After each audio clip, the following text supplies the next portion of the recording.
Hey everybody, it's Ron from Pick Dawgz. This is Ron's Rundown. We're going to go over the MLB games scheduled for Saturday, September 14th, 2024. If you like what you see, make sure to give this video a big thumbs up and subscribe to our channel. Don't forget to put your baseball picks in the comments section below. And if you're looking for my best bets, including my daily rundown best bet in the MLB, as well as my college football and NFL plays on the weekend, you can find those at the premium picks tab at pickdawgz.com. There's also a link in the description. Alrighty, here we go. Here are the games for Saturday in Major League Baseball. First up, the Boston Red Sox taking on the New York Yankees from Yankee Stadium. We got Brian Bayo and Garrett Cole on the mound. Garrett Cole, we know him and his history with Rafael Devers. Devers has definitely had the advantage in that matchup. He's hit a lot of home runs against Garrett Cole, and it would be worth the look here for Rafael Devers, a home run in this game. But even if Cole makes a couple mistake pitches, I still think he'll be the much better starter by the end of this game. The Yankees have the better lineup and bullpen to go with it. I look for New York to win this game and cover the run line. Brian Bayo's control's been a little bit off recently. He's been a profitable pitcher this year, but I don't like this matchup for him, so give me the Yanks in this one. Next up, the Kansas City Royals taking on the Pittsburgh Pirates. We're going to see Michael Wacha and Mitch Keller on the mound. For me, Mitch Keller's pitched well this season overall. He's pitched well at PNC Park, but recently he is giving up a lot of base runners, 7+ base hits in 4 of his last 5 starts, and the Pirates are 1-4 in his last 5 starts as well. So whether he's not pitching well or they're not backing him up offensively, it's been an issue when he's facing, some of the best pitchers in baseball because he's up in that rotation. And you're facing Michael Wacha in this game, who's had a great season, profitable starter. His last 5 games, 2 earned runs or fewer in 4 of those 5 starts. I think Wacha's the better option, at least right now. I'm going to go with the Royals in this one on the money line. Next up, we see the St. Louis Cardinals taking on the Toronto Blue Jays. We got Kyle Gibson and Jose Barrios on the mound. The Blue Jays, we've mentioned, they have absolutely crushed right-handed pitching in the last month where they're top 5 in OPS and ISO against righties, a low strikeout rate to go with it. Barrios is in great form right now where he's given up 2 earned runs or fewer in his last 5 starts. All those ended up being Blue Jays wins, and none of them were really close. 9-2, 10-3, 7-3, 15-0, and 9-5 over the Braves as a pretty sizable dog in that last game on the road. I got to roll the Blue Jays here on the money line and run line. Gibson, he's been better on the road this season, but not by enough for me to take a chance with St. Louis. Give me the Blue Jays in this one on the money line and run line. Next up, the Washington Nationals taking on the Miami Marlins. We're going to see Valente Belloso and Patrick Corbin on the mound. Corbin, we know he struggled mightily in that last game against the Pirates, but before that, was pitching his best baseball we've seen in quite a while, and the Nationals have now won 3 of his last 4 games, including a win over these Marlins, 6-2 the final score. Now, Belloso, he's pitched pretty well in his last couple of starts himself, a combined 11 1/3 innings of 1 earned run baseball. But I still think that Corbin's actually the starter in better form when you look at the last 5 to 10 starts between these two. And you look at the fact that the Marlins have just not been great against left-handed pitching this season. In the last 30 days, they have improved their numbers a little bit, but they're still 19th in isolated power, below league average in OPS, pretty steep strikeout rate, 25%. Corbin's been able to miss some bats. Even in that last game when he struggled, he had 5 strikeouts through 6 innings. He's had 6+ strikeouts in 3 of his last 4. And I think the Nationals are the play in this one. So give me Washington on the money line. Next up, we see the New York Mets taking on the Philadelphia Phillies. We got Luis Severino and Colby Allard on the mound. Severino's been better at home this season by a pretty good margin. He's got a sub-3 ERA at Citi Field, an ERA just below 5 on the road. Is a little bit of a concern for me, but I still think he's the better option in this game because when you look at Colby Allard, a lefty, who's pitching well so far in 18 innings of work, but only 13 strikeouts, I do expect regression going forward, and it's a tough matchup here. The Mets have been solid against lefties, top 10 in both ISO and OPS against southpaws in the last 30 days, low strikeout rate and a high walk rate to go with it. I think the Mets are the play in this one, especially at a solid price like this. I'm going to go with the New York Mets on the money line. Next up, the Baltimore Orioles taking on the Detroit Tigers. We're going to see Corbin Burnes for Baltimore, no official starter for Detroit. We've talked about how Burnes has not been as dominant in the second half of the season as he was in the first half, and particularly his last 5 to 7 starts. We've seen him struggle. We've seen some really bad games like we saw against the Red Sox and the Astros.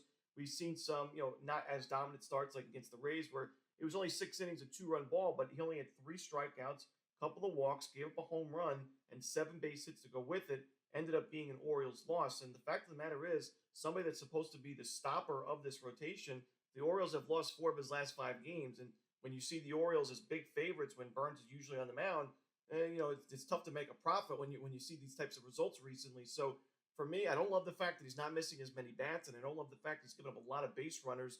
I think the Tigers are, they're an improved lineup. I mean, the last 30 days, they're right up there in team OPS against right-handed pitching.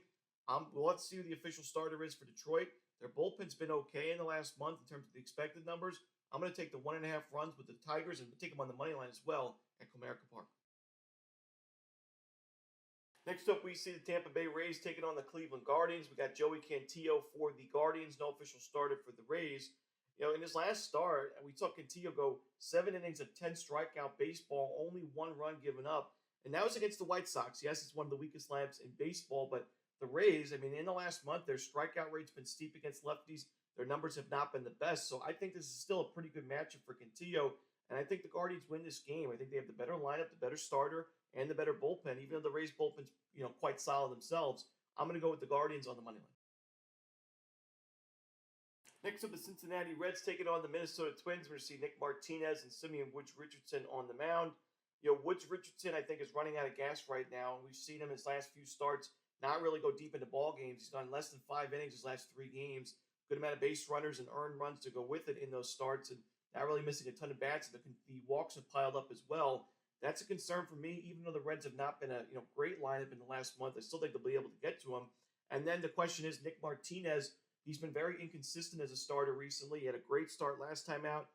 Pitched pretty well against Houston the previous start, but gave up 4 earned runs and 2 bombs against the Brewers back on August 30th. 6 earned runs on the road against the Blue Jays with 3 home runs in that game. So for me, I've mentioned I don't really like him as a starting pitcher. I'm leaning towards the over in the first 5 innings between the Reds and the Twins. Next up, the Oakland Athletics taking on the Chicago White Sox. JT Ginn and Chris Flexen are your starters. The losing streak is finally over. We saw the White Sox win that game with Chris Flexen on the mound in that last one against the Red Sox on September 8th. Flexen himself pitched pretty well. 6 innings, 2 runs, 6 strikeouts. He did give up a couple of home runs, though. I still think, even though Flexen and the White Sox grabbed a big win there, I got to go with the A's in this one. I think Ginn's the better option. I think the A's have the better lineup and the better bullpen. Not my favorite game on the board because Ginn has not been the best on the road so far this year, but give me the A's in this one. Next up, we see the Los Angeles Dodgers taking on the Atlanta Braves. Jack Flaherty and Chris Sale are your starters. Great pitching matchup in this one. For me, this is a tough game, but I'm going to lean towards the Dodgers in the first 5 innings. I don't love this Dodgers bullpen because actually in the last 30 days, these two teams are number 1 and number 30 in xFIP in the bullpen. The Braves, number 1 in baseball, pitching really well. We know their bullpen's been strong this season. The Dodgers have really struggled with their xFIP above 4.5 in the last month in that bullpen. So I'm just going to go with Dodgers in the first 5. I could still see them winning this game in the full game as well, but Flaherty, he's pitching well. In last game, we saw a nice outing from him. He went 7 1/3 innings of shutout baseball with 6 strikeouts against a tough Guardians lineup. The Dodgers have won 3 of his last 4 games, including a game against the Diamondbacks, who have been one of the hottest lineups in baseball. Atlanta has not been great offensively against righties. They're near the bottom of the league in OPS against righties in the last month. So I think Flaherty pitches well. Chris Sale is on a roll. He's Cy Young favorite in the National League for good reason. But the Dodgers have been very strong against left-handed pitching. Top 3 in OPS and ISO against lefties in the last month. If there is a team to get to Sale, I think the Dodgers are the team. Give me LA in the first 5 innings, and I'd take them on the full game as well. Next are the Chicago Cubs taking on the Colorado Rockies from Coors Field. We're going to see Jameson Taillon and Kyle Freeland on the mound. Taillon's actually pitched pretty well at Coors in his career. Just a couple of starts with 14 innings, only 5 earned runs, so a 3.21 ERA. However, he only had 8 strikeouts in those 14 innings, and he had 17 base hits given up, a couple of home runs, and a couple of walks to go with it. So I still think the Rockies are going to be able to get to him for a few runs. And Kyle Freeland, he had that miserable start to the season. Then he missed a lot of time with an injury, but since returning, he has been very sharp, especially at Coors Field, where you don't see many, Rocky starting pitchers own sub-4 ERAs at Coors. Kyle Freeland's been one of them this season. He's in excellent form, giving up 2 earned runs or fewer in his last 4 starts. And those weren't just easy matchups. The one game against the Marlins, you could say, but the Yankees at Yankee Stadium, the Braves, and the Brewers, these are teams leading their divisions or teams in the playoff races. So very tough matchups. The Cubs have been a strong lineup, but not so much against lefties in the last month. Give me the Rockies in this one at an excellent price at Coors Field. Next up, we see the Brewers and the Diamondbacks. We got Tobias Myers and Brandon Pfaadt on the mound. I like the over in this game. We're at Chase Field, hitter-friendly ballpark. Brandon Pfaadt has really struggled recently. His strikeout numbers are still there, but he's given up a lot of base runners, a lot of base hits and extra base hits, home runs. He's given up at least 8 base hits in his last 5 starts, and in 4 of those 5 games, he didn't go 6 innings plus. So he's not even pitching that deep into ball games and still giving up that many base hits, a couple of walks to go with it in most of those games. So, Milwaukee, a great lineup at limiting strikeouts and getting on base, stealing bases. I think they'll be able to get the Pfaadt early and often, and they're also a great lineup with 2 outs in terms of, getting runners in.